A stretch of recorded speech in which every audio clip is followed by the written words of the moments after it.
So guys, for the first method, you're going to head over to search and type in troubleshoot settings. Click on it. And then once you're on this, you're going to click on other troubleshooters. If you're using Windows 10, you're going to click on additional troubleshooters. And now this will come up. You want to find Windows Update. Once you find this, you're going to click on run. And now this will come up, the Windows Update troubleshooter. Wait for this to load.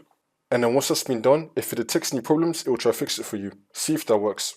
If that's still not working, then for the second method, you're going to head over to search and type in CMD.